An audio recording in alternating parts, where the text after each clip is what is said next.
Mesdames, Messieurs, bonjour. Très heureux de vous retrouver dans ce 13h au Bénin. Voici le sommaire. À Cotonou et environ, la fraîcheur bat son plein.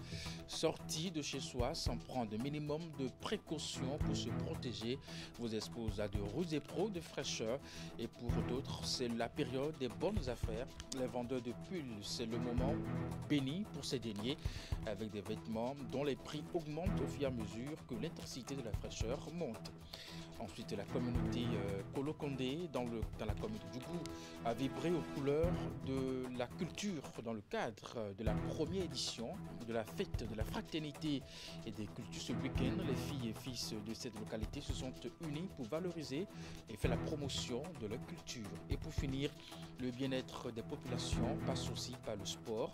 Ce samedi, une marche sportive à travers la ville de Djougou a mobilisé toutes les forces vives autour du ministre d'État chargé de la coordination de l'action gouvernementale Abdelio Tchane. Cette activité sportive qui s'est déroulée sur une distance de 3 km s'est achevée par une séance de fitness et au stade Atchoukouma de la ville. Voilà pour vous le sommaire de cette édition. À nouveau, bonjour et bienvenue si vous nous rejoignez. Difficile ces derniers jours de sortie de chez soi sans prendre ses dispositions pour se mettre dans un premier temps à l'abri de la pluie puis se protéger de la fraîcheur. Eh bien, on le voit en circulation à Cotonou comme à Bomé-Calavier environ. Les accoutrements, changements surtout quand on est à moto ou à pied. Qu'en est-il alors des vendeurs de pulls verts et des imperméables? C'est sans doute le moment béni pour ces derniers avec des vêtements dont les prix augmentent au fur et à mesure que l'intensité de la fraîcheur monte. C'est un reportage aussi Idrissou Boukari, Henri Ganti. Depuis quelques jours, une fraîcheur inhabituelle s'installe sur une bonne partie du pays. À cela s'ajoute la fine pluie qui arrose ville et campagne, annonçant l'arrivée imminente du mois d'août pour la grande saison pluvieuse dans le nord du Bénin. À Cotonou, à Bomé-Calavier et environ, ce changement de température change également les habitudes vestimentaires. Objectif, se protéger de la pluie grâce aux imperméables et de la fraîcheur avec des pulls. Ouais, vraiment, on sent vraiment la fraîcheur. Il fait trop frais. Et moi, je suis venu dans le marché pour acheter chez mon ami là. Au marché de Missebo, le plus grand marché de friperie au Bénin, l'affluence est bien renforcée. Les points de vente des pulls, gilets, vestes et imperméables sont pris d'assaut. Les commerçants, eux, s'en sortent tant bien que mal. Quand il y a la saison chaise, on ne vend pas trop comme ça. Quand il n'y a pas la pluie, il n'y a pas la fraîcheur, on ne vend pas trop. Mais quand la fraîcheur vient, c'est ça arrive à vendre, on vend un peu le plus. Pour ce truc de vêtements, ça vient et période dans 6 mois. Période de 6 mois. Par exemple, ça a commencé dans ce mois et ça va terminer d'ici 3 mois. La baisse des températures provoque la hausse des demandes et donc des prix. Les stocks se vident très vite au même rythme que les dépenses chez les clients. Les pulls prennent de la valeur aux grandes dames de la poche des acheteurs.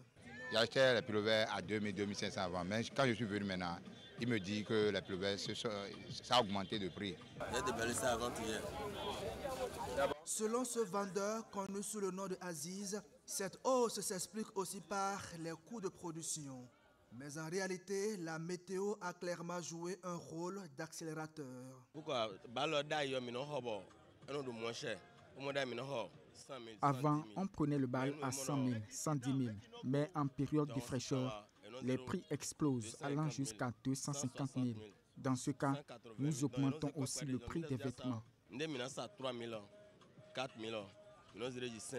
Parce que tu vois, les moments de fraîcheur viennent comme ça, en haut là-bas, là où on fait les balles, eux-mêmes complètent le prix. Mais nous qui nous déballons ici aussi, nous aussi, on arrive à compléter un peu pour qu'on puisse avoir nos gains pour manger avec la famille. C'est sans doute une période de bonne moisson dont il faut profiter avant la fin des pluies et la baisse des températures.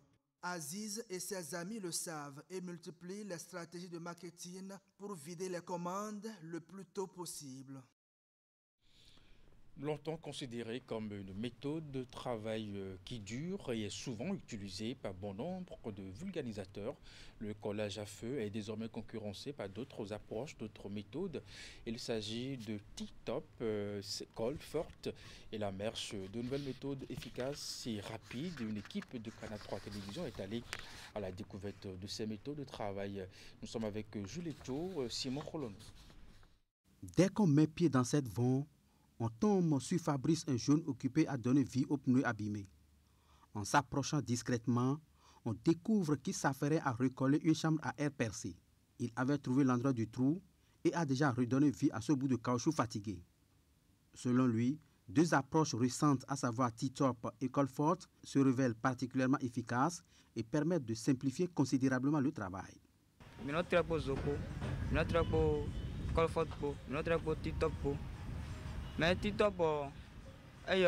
Nous avons le collage à feu, colle forte et T-Top.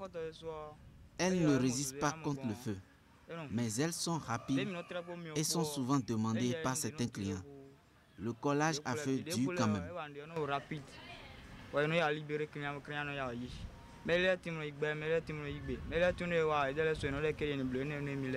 Un peu plus loin, on part à la rencontre de Julien qui nous dévoile sa toute nouvelle approche du travail.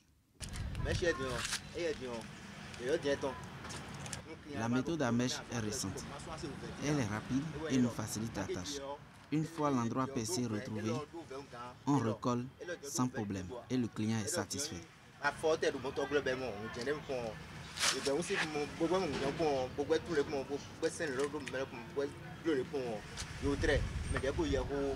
Formés ici à Ménotin, ces jeunes vulcanisateurs sont devenus une référence locale pour les réparations rapides et efficaces. Un métier qui leur permet de gagner décemment leur vie. La Renaissance nationale a tenu ce samedi la première rencontre de son académie politique. Le parti dirigé par Claudine Prodesio, seule femme patronne de parti politique au Bénin, s'est ainsi conformée aux exigences de la loi. Et pour cette première activité, les délégués qui sont venus de toutes les circonscriptions électorales du Bénin ont eu droit à 2 communications, l'une pour faire le point de leur participation à la gouvernance de Patrice Talon et l'autre pour présenter le contexte légal et politique qui va conduire aux élections générales 2026. Florence Boussa.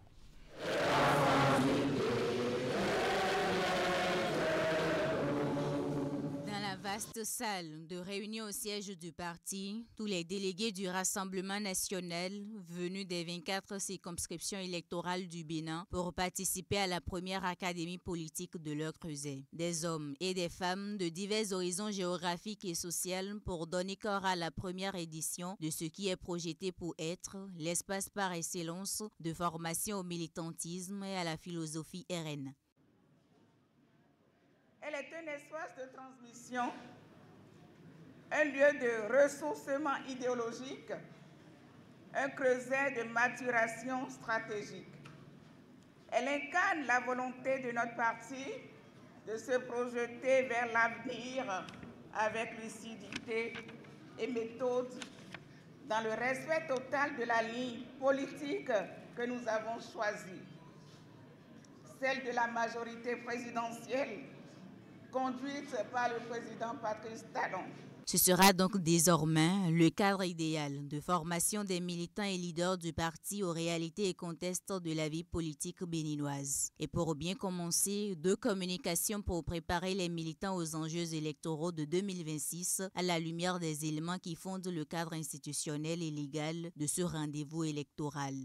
Et cette loi, ce code a été modifié en 2024 par la loi 2024-13 du 15 mars 2024 portant le même objet, c'est-à-dire code électoral. Bien d'autres activités vont suivre celle-ci pour aiguiser davantage le militantisme au sein du parti RN et dynamiser ces cellules installées dans chacune des 24 circonscriptions du pays. La deuxième communication s'est évertuée à rappeler, à décortiquer la participation du parti à la gouvernance au talon et en a fait le point et à se projeter pour l'avenir. La première responsable du parti est formelle au sujet de la démarche. Elle est loin d'être une sorte de bilan des nominations et autres intérêts d'ordre politique.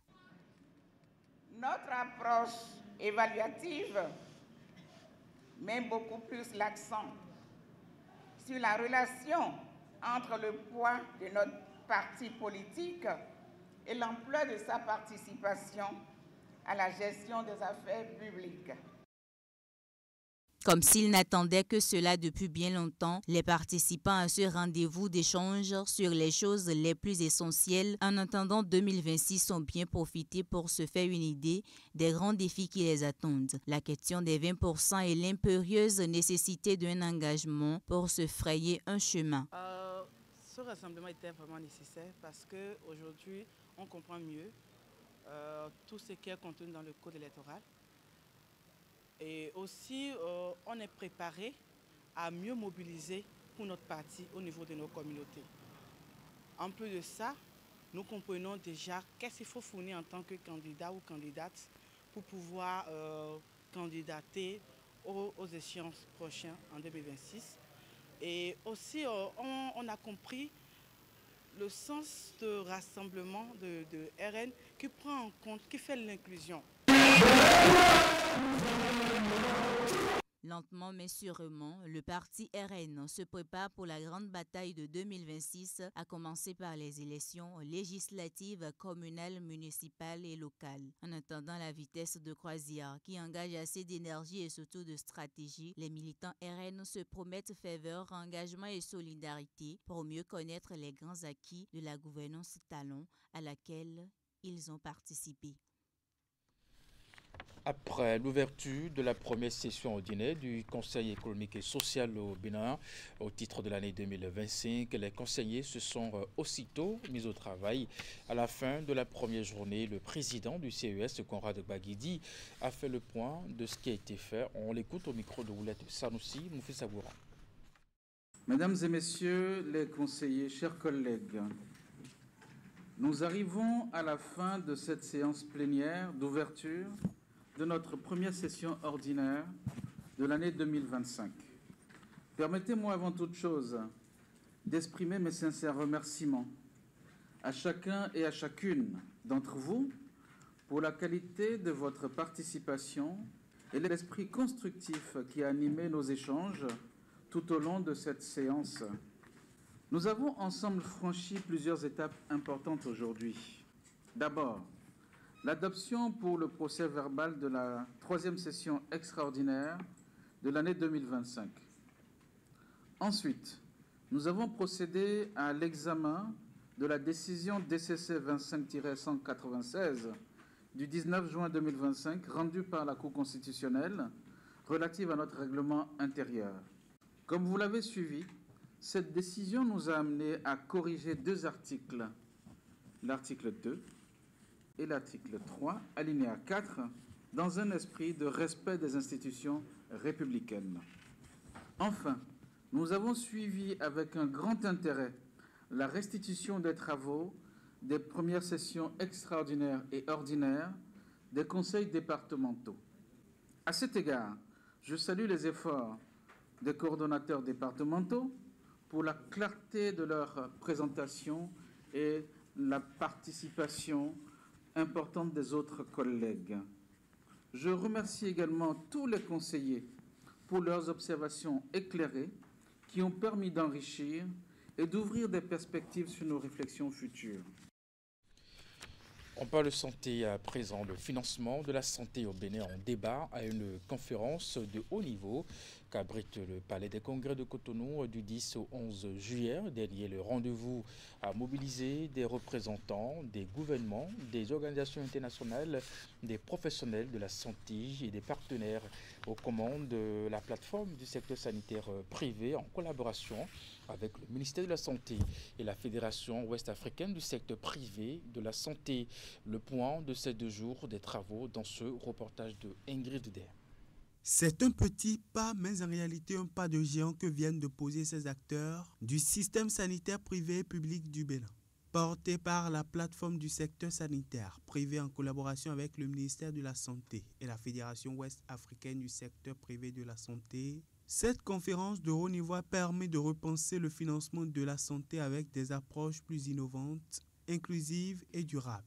Nous sommes convaincus que tout ce qui a été débattu ici, ce n'est pas du médical, c'est du vécu concret et c'est régalien du point de vue politique, du point de vue institutionnel, afin que nous puissions réaliser ce fusionnel entre le secteur privé et le secteur public, afin qu'on ait une santé unique, fusionnelle, de qualité, sécurisée, afin d'atteindre la vision santé du Bénin. Les échanges riches et fructueux de cette conférence ont mis en lumière la nécessité de transformer durablement notre système de santé. Premièrement, il est souhaitable de consolider l'engagement politique autour du financement de la santé.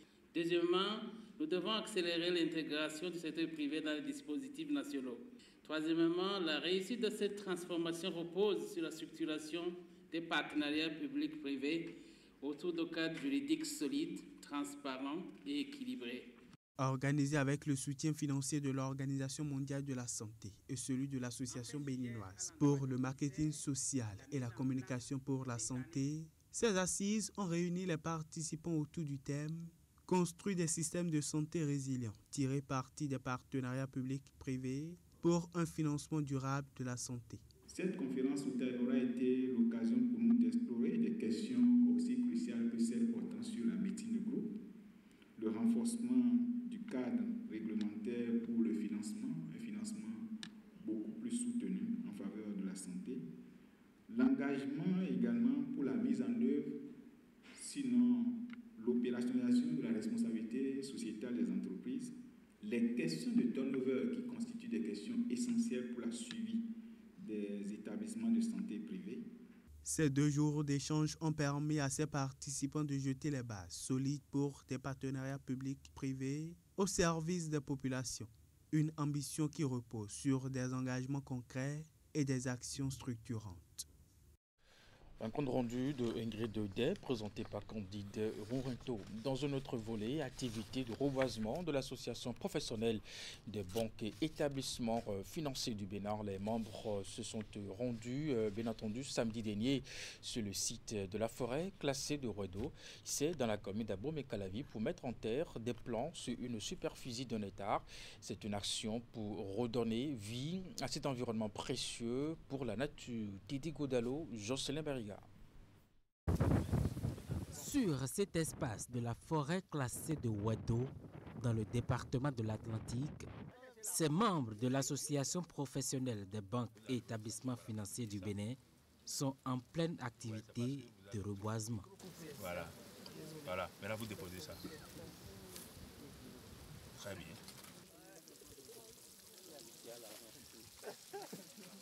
Par ce geste, ils entendent contribuer à la préservation de l'environnement. Nous avons apprécié cette initiative parce que l'arbre, ça fait du bien à l'environnement. Ça absorbe CO2 et puis dégage O2. Donc, et ça active la pluie. Nous participons au financement de l'économie et en tant que tel, nous finançons les industries, nous finançons tout secteur d'activité qui, de par leur exploitation, affecte l'environnement. Et nous, pour nous, faire du reboisement, n'est-ce pas, c'est de participer au maintien de l'environnement. La forêt sacrée de Rouedo couvre une superficie de 580 hectares. Elle est destinée à la production du bois de chauffe et de services. L'engagement de l'association professionnelle des banques et établissements financiers du Bénin participe ainsi à prolonger la durée de vie de cet espace vert essentiel pour l'équilibre écologique. Avec l'association des professionnels des banques, nous sommes en train de faire 1 hectare de plantation. Nous sommes en train de mettre l'acacia auriculiformis et nous avons prévu également aussi les essences autochtones parce qu'aujourd'hui nous parlons de la conservation de la biodiversité qui exige que sur 1 hectare nous ayons quand même les espèces de chez nous. Donc on a le caillard sénégalensis qu'on est en train de mettre également aussi en terre. Nous avons aussi le samba qui est le triplocitosclérochilone. Donc on a aussi mis aussi un peu en terre. Voilà. L'association regroupe 15 banques et établissements financiers du Bénin. Ensemble, ils œuvrent pour la prospérité de leurs membres et de leurs clients, tout en garantissant un environnement bancaire et financier sain et robuste. Dans la suite de cette édition, le centre de santé de Tapoga, dans la commune de Kobli, dispose désormais d'un forage doté d'un système solaire, de pompage et d'un château d'eau. C'est un geste de l'armée béninoise qui s'inscrit dans le cadre des actions civilo-militaires de l'opération Mirador au nord du Bénin. La cérémonie de remise de l'infrastructure s'est déroulée vendredi dernier à Tapoga en présence du haut commandement militaire, de l'autorité communale et des populations bénéficiaires. Alassane Avouna. C'est un forage profond de 62 mètres, doté d'un système solaire de pompage et d'un château d'eau de 3000 litres qui vient d'être mis à la disposition du centre de santé de Tapoga dans la commune de Kobli. Un geste de l'armée béninoise engagée dans l'opération Mirador au nord du pays, fruit d'une démarche conjointe entre elle, les autorités locales et les partenaires américains. C'est dans cette dynamique qu'est née l'initiative des comités civilo-militaires. Ces comités mis en place dans le département de la Takora sont des cadres de concertation stratégique entre civils et militaires, conçus pour identifier les besoins prioritaires des communautés, concevoir et valider des projets à impact rapide, favoriser une coproduction de la sécurité enracinée dans la participation citoyenne. Le projet que nous inaugurons ce jour à Tapoga est le résultat direct de ce mécanisme innovant. Il démontre que le dialogue, la concertation et l'engagement partagé peuvent produire des résultats concrets. À travers ce geste, l'armée béninoise, au-delà de sa mission de protection des populations contre l'extrémisme violent dans le septentrion, renforce à travers diverses actions de développement la présence de l'État dans les zones vulnérables. Mesdames et messieurs, ce jour marque une victoire silencieuse mais profonde, celle de la coopération sur l'isolement, celle du dialogue sur la méfiance. Que cette eau soit source de santé, de paix et de renaissance locale. Avant la réalisation de ce forage, Tapoga et son centre de santé manquaient cruellement d'eau potable, ce qui fragilisait la qualité des soins et la confiance des populations envers le système de santé. Avec cette nouvelle infrastructure hydraulique, c'est plus de 1700 personnes qui seront impactées par le projet. Je voudrais exprimer ma gratitude profonde et sincère à l'endroit du comité civilo-militaire de la Takora, ainsi qu'à nos partenaires américains pour leur vision humaniste. Ce joyau ici présent est vraiment venu à point nommé pour une utilité publique et en particulier le centre de santé de Tapoga. Tapoga n'est pas la seule localité de la région impactée par ce projet inscrit dans la phase pilote du comité civilo-militaire de la Takora. À Materi, tout comme à Tanguita, des campagnes de soins de santé au profit des populations sont initiées. Des écoles et des points d'eau réhabilités. Je vous l'annonçais en titre, la première édition de la fête de la fraternité et des cultures est organisée samedi dernier à Kolokondé. Les filles et fils de cette localité dans la commune de Djougou se sont unis pour valoriser et promouvoir le culture. L'initiative parrainée par Salifou Maman émane de Issa Sidi qui se bat au quotidien pour la sauvegarde des liens de fraternité et de solidarité. Voici les images.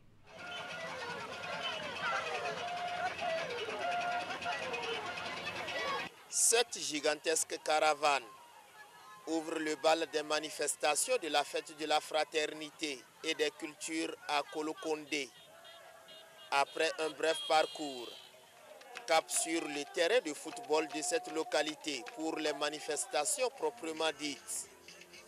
Cette initiative émane de Issa Sidi, chef d'arrondissement de Kolokondé. Moment d'unité, de célébration et d'identité partagée. Cette fête n'est pas qu'un événement festif. Elle est l'incarnation vivante de notre engagement commun pour la paix, le vivre ensemble et le respect des différences. Elle porte la marque de l'hospitalité et de la richesse culturelle de Kolokondé.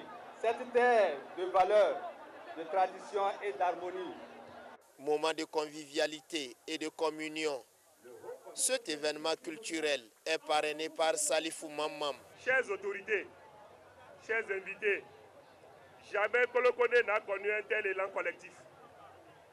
La mobilisation que nous observons aujourd'hui est une preuve éclatante que les initiateurs de cette fête sont aimés, soutenus et respectés. Ils sont sans conteste les chouchous de cette population que vous voyez. Et ça, ils vous l'ont dit tout à l'heure. Nous avons une population qui croit en ses enfants, en sa jeunesse et en l'avenir. Donc, notre arrondissement a de beaux jours devant lui. Chaque groupe folklorique exhibe avec une certaine fierté ses talents artistiques et culturels.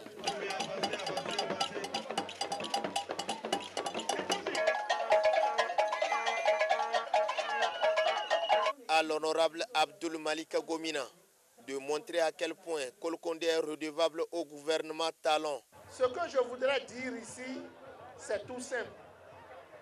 Nous sommes vos enfants, vous nous faites confiance. Nous n'allons jamais vous trahir.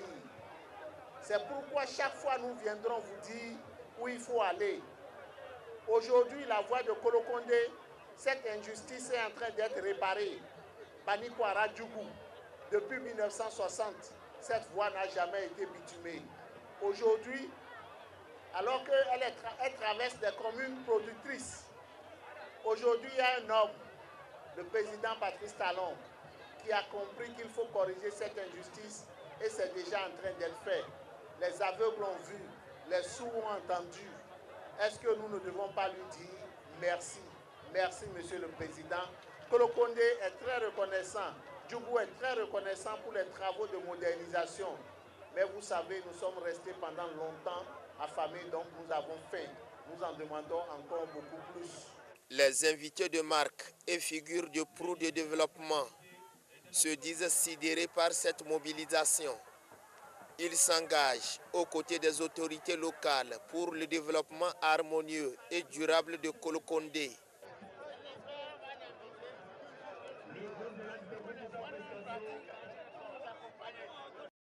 Nous restons à Djougou. Le ministre d'État chargé de la coordination de l'action gouvernementale œuvre autant que faire se peut pour le bien-être de la population. Abdoulaye Biao a initié ce samedi dernier une marche sportive à travers la ville de Djougou. Cette activité sportive qui s'est déroulée sur une distance de 3 km s'est achevée par une séance de fitness au stade Atchoukoumar de la ville. Abdou Sabridissou pour les détails.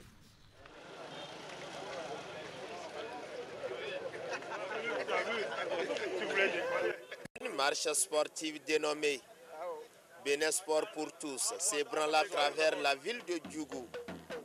Cadres à divers niveaux, autorités politiques, citoyens, forces de l'ordre et de sécurité renforcent leur santé à travers cette marche de cœur. Le haut parrainage du ministre Abdoulaye Biao rehausse l'éclat de ce marathon. Derrière la cité administrative, cette marche prend l'allure d'une petite foulée.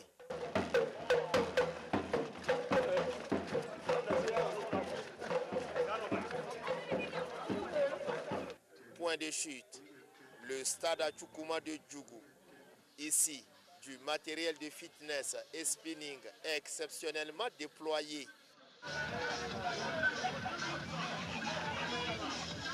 Divers exercices physiques sont proposés aux participants. Si nous arrivons à marcher tous les jours, si nous arrivons à bien manger, nous ne sommes pas Dieu, mais nous allons vivre longtemps. Donc le sport, c'est la santé. Nous remercions le ministre pour tout ce qu'il fait pour la jeunesse. Il était là devant, il nous drainait. C'était vraiment bien. Je voudrais, au nom de vous tous, remercier le ministre d'État, Abdoulaye Biao pour nous avoir permis de nous réchauffer ce matin. Cette activité sportive offre une opportunité de brassage entre les différentes couches socio-professionnelles et les autorités. C'est un vrai brassage social, une cohésion sociale. Ces initiatives de gens sont à encourager, à répéter pour promouvoir la cohésion sociale, le brassage social et surtout la santé. Le ministre d'État, vu son âge, il a marché de la préfecture jusqu'au terrain et il est dans les mouvements avec nous les jeunes. Nous le remercions beaucoup pour son engagement, pour le bien-être de sa population. La mobilisation, selon les organisateurs, a été à la hauteur des attentes.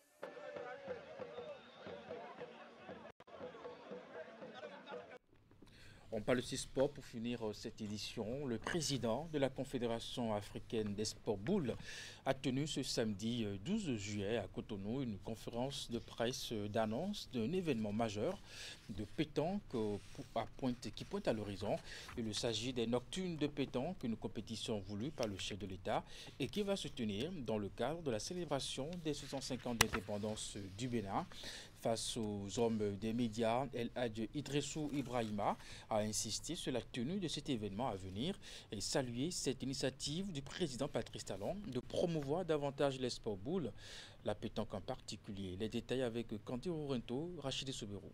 Bénin s'apprête à célébrer le 65e anniversaire de son accession à la souveraineté internationale avec une part belle faite au sport boule. Le numéro 1 de tous les Béninois, le président Patrice Talon, l'a voulu. La Fédération béninoise de pétanque a présenté le projet à la fêtière continentale des sports boules il y a quelques semaines et l'heure est ici à l'annonce officielle. C'est avec fierté que j'annonce solennellement la tenue dans le cadre des festivités célébrant les 65 ans de l'indépendance du Bénin deux nocturnes exceptionnelles et historiques de pétanque programmées les 2 et 3 août 2025 sur l'esplanade de l'Amazone à Cotonou. Les Nocturnes de pétanque à Cotonou s'inscrivent dans une démarche de valorisation des disciplines boulistiques au niveau national et international. Elles vont réunir les meilleurs boulistes et autorités politico-administratives autour d'une compétition conviviale et attractive. Votre engagement médiatique peut transformer cette initiative béninoise en un modèle pour tout le continent africain. Encourager d'autres gouvernements africains à emboîter le pas du Bénin en intégrant des événements similaires dans leur célébration nationale, car la pétanque qui se joue à tout âge et dans toutes les rues de nos contrées peut devenir un compagnon de cohésion et de fierté pour nos peuples. Cette initiative entrant dans le cadre de la célébration de la fête nationale du Bénin va mettre la lumière sur le rôle fédérateur de la pétanque, vecteur de cohésion sociale, de partage et de développement. Et cette rencontre du président de la Confédération africaine des sports boules avec les hommes des médias se veut un tremplin d'une véritable vague panafricaine des sports boules. C'est la fin de cette édition. Merci de l'avoir suivi, de votre fidélité à nos programmes à 16h, votre bulletin d'information 19h30, la grande édition de la soirée. Juste après votre émission, l'info continue. Portez-vous bien et à très bientôt.